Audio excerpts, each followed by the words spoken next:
league is on welfare. Okay, if they weren't on welfare, then the league would fold and there would be no women's basketball. And that is basically what has been revealed in this bombshell report about the WNBA being on track to lose roughly $50 million this year. $50 million, which is significantly more than the WNBA had been losing on a yearly basis in the past. Now, again, this is a little bit surprising because of the explosion in popularity of the WNBA due to Caitlin Clark, okay? But once we get into the details, it's not really all that surprising. But at the same time, reports like this kind of drive home the point that reasonable people have been. The public isn't whispering about it anymore, they're shouting it. The temperature around Sue Bird just spiked, and it's because she picked the one name guaranteed to set the whole room on fire, Caitlin Clark. Here's the core of it right up front. After playoff interest slid and TV numbers sagged, Sue Bird pushed back on the narrative that the WNBA lives or dies on Clark's star power, and Stephen A. Smith wasn't having it. Sparks flew.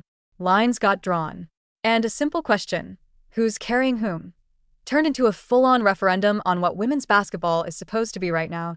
If that feels loaded, it is. Because this isn't theoretical. This is money, momentum, and the long-term reputation of a league that's been clawing for mainstream respect for decades. You've heard Stephen A. all season backing Clark's impact. You've heard Shannon Sharpe echo it. And you've now heard Sue Bird, a Hall of Fame-level standard bearer, effectively say, slow down. Don't reduce the league to one player. That's the tug of war, vision versus visibility, identity versus ignition source.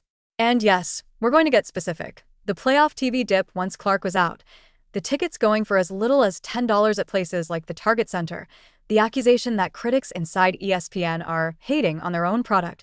The counterpunch that telling the truth about the product is part of the job. All of that is coming. Along the way, I'll show you why reasonable people can see the same empty seat and conclude two totally different realities.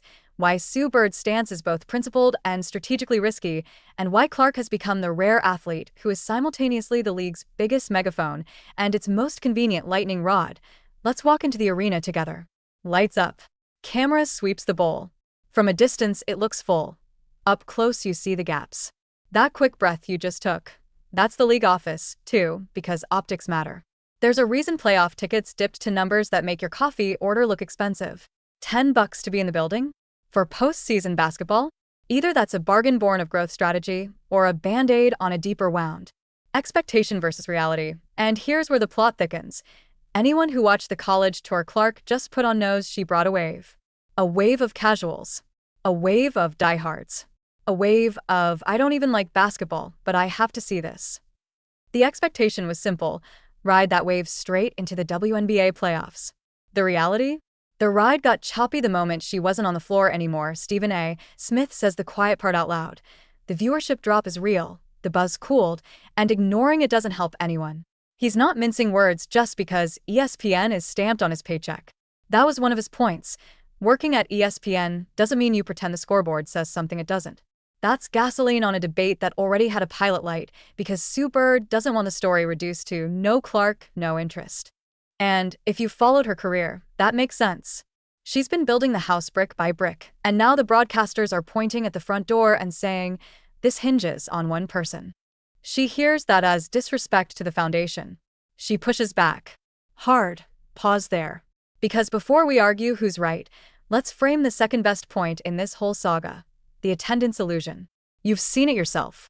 Photos look packed. Walk into the bowl, and it's not quite that. Why? Strategy. The league is not stupid. They price to fill. They price to avoid the embarrassment of empty shots on national TV. And it worked, kind of. Optics looked better. Energy in the building felt higher. But price elasticity isn't loyalty. It's tria.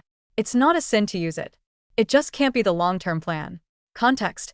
Seats for playoff nights as low as $10 is unheard of in the men's game and extremely rare in postseason anything. Application. It got people in, which helps broadcast sound and sponsor photos and local buzz. Framing. It also confirms the point Stephen A. and Shannon keep making. Without a supernova like Clark, the market doesn't yet sustain the same demand curve. You can fill a room with price. You cannot force a heartbeat with price. Now we get to the strongest point, and it's the one neither side can dodge. Identity crisis versus ignition source. The expectation from traditionalists is that a league's health is team first, story first, parity first. Spread the love. Build the base. Don't crown any one player the sun around which everything orbits. The reality in modern media is brutal. Stars cut through noise. Stars move non-fans. Stars turn highlights into culture. Caitlin Clark isn't just a great rookie with range. She's a narrative engine. She does for a Wednesday night what marketing departments beg for in June. She's not the whole league, but right now she is the bridge between diehards and the casually curious. Take away the bridge, and foot traffic drops. That's not an insult. It's an audit. This is where Sue Bird's frustration makes sense and still misses the mark. She's right that the WNBA cannot be a one-woman show and expect stability. She's right that there's a team of athletes, veterans and young, who have carried water for years and deserve their flowers whether Clark is on the floor or not. But here's the part that feels twisted. As Bird put it about Stephen and Shannon's defense of Clark, no one credible ever said Clark wouldn't be a marketing monster. That's the point. She is. And calling the numbers what they are isn't an attack on the league. It's a to-do list. Now, let's slice into that. They work for ESPN, so why are they hating on the product? Line because it's sticking in people's teeth. That's a misunderstanding of roles. ESPN isn't a hype squad. It's a distribution machine that also hosts commentary. The credibility of commentators is what sells the next segment. If numbers drop and the on-air voices pretend they haven't, you don't get loyalty. You get distrust. The better frame is this. Can ESPN personalities use their platforms not just to diagnose the problem, but to architect solutions? That's a different energy than "this stinks." And, fair point to Bird, the tone matters.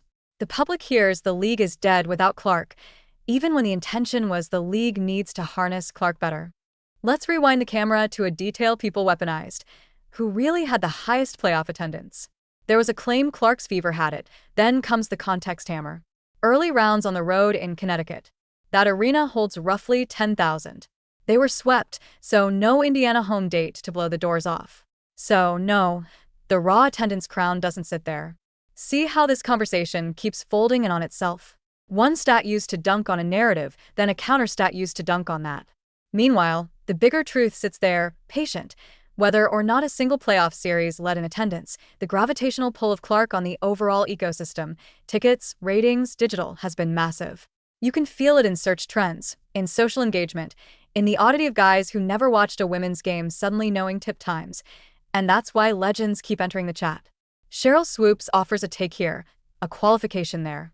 That's normal when a sport is realigning itself. Every star from the last era has a view on how the next era should arrive. Some praise is pure. Some criticism is clean. Some of both is mixed with the normal human stuff, territory, pride, ownership over the story of the league you bled for. None of that makes Sue Bird a villain. It makes her human. It also makes it easier to see why Clark has become a symbol for more than her shot. She stands at the intersection of tradition and algorithm, old school and new eyeballs. Protect the sanctity of the league, or lean into the magnetism of a phenomenon? The answer, obviously, is both. The hard part is how. Zoom in again on those empty courtside seats that caught your eye. The simple read is doom. The smarter read is a dashboard. The WNBA tested a lever, price. It moved, but didn't transform. So now what? Bundling? Better local marketing in non-Clark markets? Strategic scheduling that clusters marquee matchups in broadcast windows hungry for live content? You hate to say it, but part of Stephen Yes, tell the truth is step one of any turnaround. The pain signal is information. The mistake would be pretending it's not there because it's uncomfortable to say on television. There's also a media literacy piece the public is getting sharper about. When someone on ESPN critiques the WNBA, are they speaking as analysts, advocates, or adversaries? Tone creates the difference. Stephen A.